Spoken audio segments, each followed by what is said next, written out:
ఓం శ్రీ గురుభ్యో నమ. అందరికీ నమస్కారం. In this video, let us examine what are the dualities in life and what is the transcendence of the negativity in life. You see, when you tread the path of spirituality, or when you are on the path of any religion, what the impression generally people carry is that suffering and sorrow are the great virtues in that path.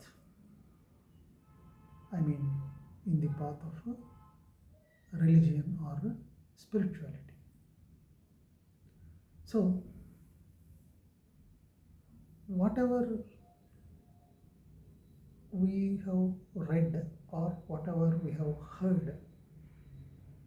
about the great masters who spent their whole life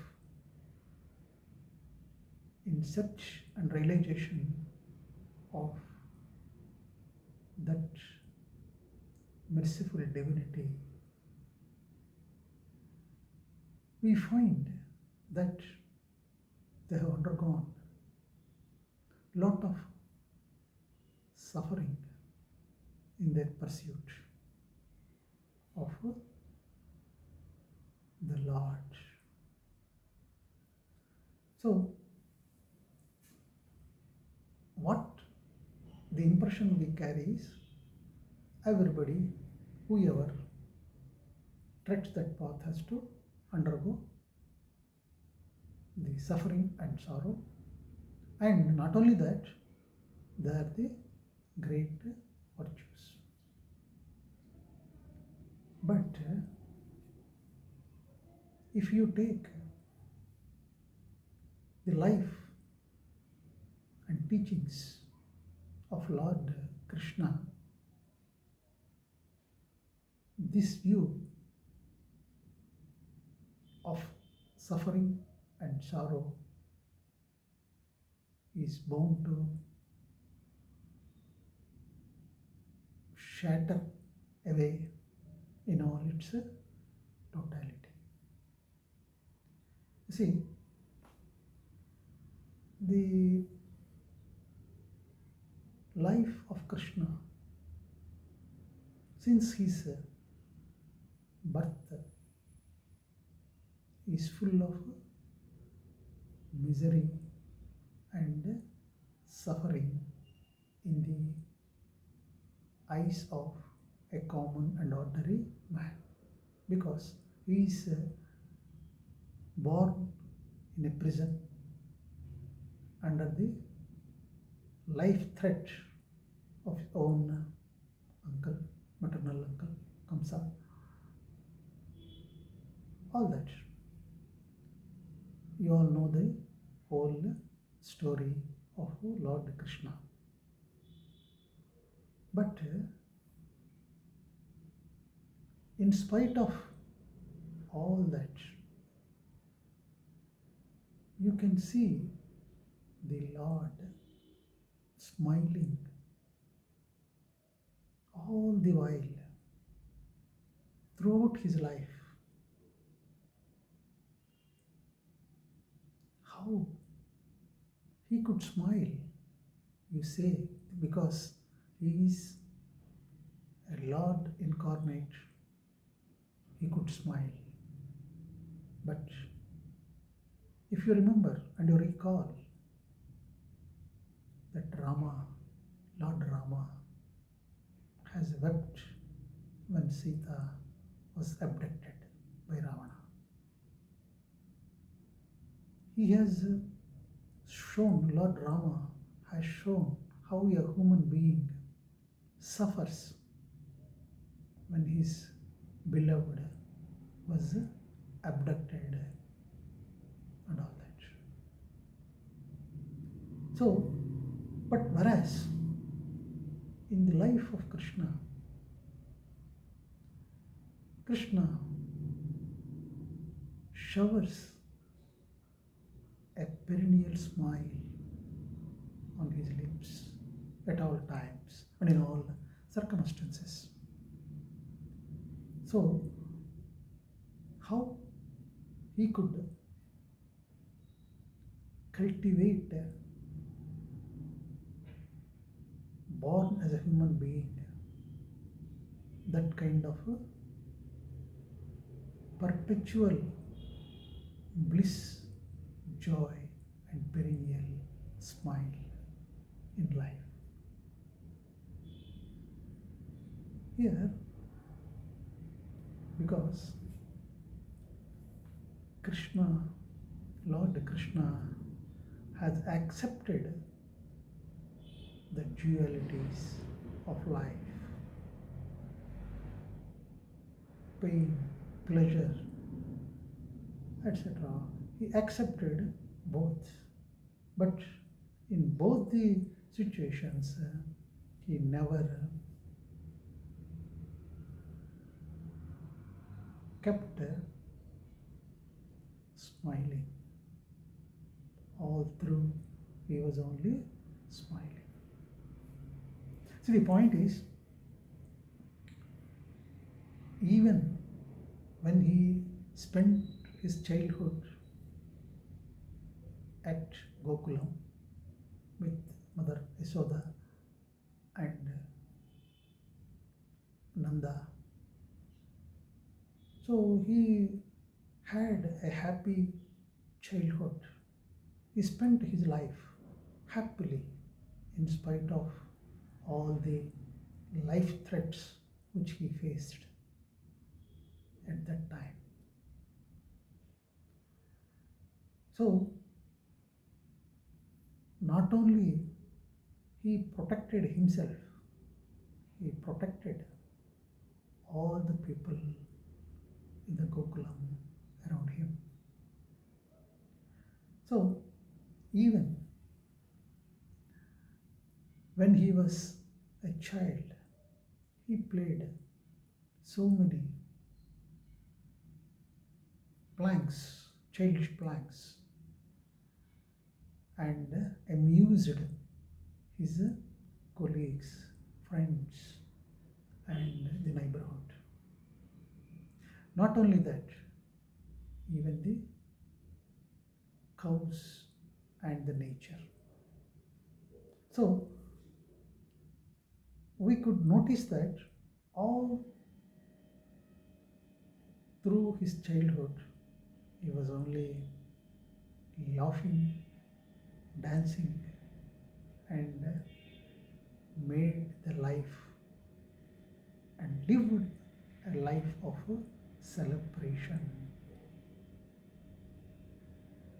He danced with gopikas.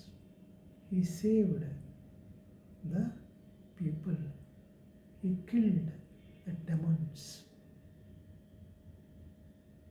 He was in love with gopikas and Radha and danced mesmerizingly, singing flute melodiously. And then, when he has grown up, and when he fought so many wars with enemies, and then when he was a, a friend and guardian of Pandavas, he guided them, in all their difficulties, difficult times. And finally, when it comes to war, he was so detached with great attachment towards the fulfillment of the vows of Pandavas. So, when the imminent war happened in Kurukshetra, in the battlefield, he gave teachings to Arjuna, his dear disciple, who has refused to fight in the war. So, by his teachings through Bhagavad Gita, he encouraged and inspired Arjuna what his duty was as Kshatriya, as a warrior. He has to fight, that is his dharma. And that's how he encouraged him, inspired him again to fight. But in spite of all the violence happening around him in that battlefield, he maintained that detachment and non-violence in his heart. He never wanted to kill someone and save someone. It is the war is happening. It is happening all around him. And he did what he could in guiding the Pandavas and safeguarding the dharma of the land. So, he was non-violent. At the same time, he was not against the war. Lord Krishna was not against the war. He has taken all that precautions or steps to avert the war. But when the war has become imminent, he also participated non-violently. So, in the midst of the battle in the life, how one has to behave and what should be the attitude of a non-violent man. He has shown it by his own example, standing in the midst of war with the detachment on non-violence in his heart. See, one can leave all the things, get detached and derive peace, going far away from the world. But being in the world, in the midst of life, at the center of the cyclone and storms, how one should maintain that love, that compassion, that detachment, Lord Krishna has shown by his own example. So, when we suppress our emotions, our anger, our jealousy, our hatred, we resort to suppression. Because if you express them, you become. Otherwise, in the world, people look at you in a different way. That's why you cover up all that, you suppress all your emotions, and but outside you behave nicely, and inside you are otherwise. So, this will not help in the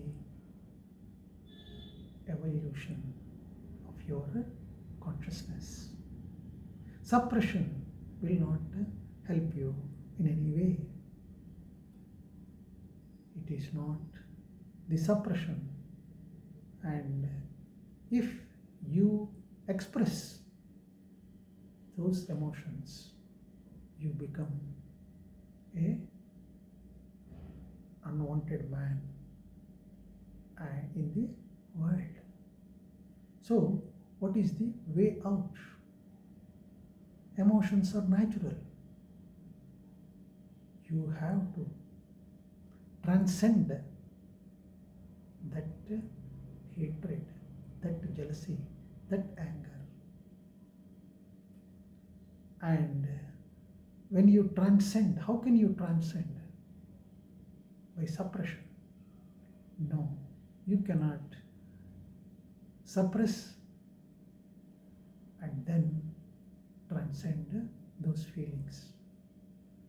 You have to go through those emotions. Go through the emotions intensely with wisdom. When you go through them, face them intensely with wisdom, then you will be able to transcend them altogether. The hatred you carry all your life, when you face it with all your wisdom, it becomes a love. That the feeling of love arises in you from the depths of your heart. Similarly, all the negative feelings you will be able to transcend with love, compassion, and wisdom, because they are not going to give you any joy and peace and bliss. Once you go through yourself through some austerities and penance, only penance and austerities that are meant for purification of your inner self, they transcend you to the other realm of life, of peace and joy. So, suppression will not help you in any way. When you transcend all those negative feelings, which are very common and human, then they become divine feelings of love, peace, and joy.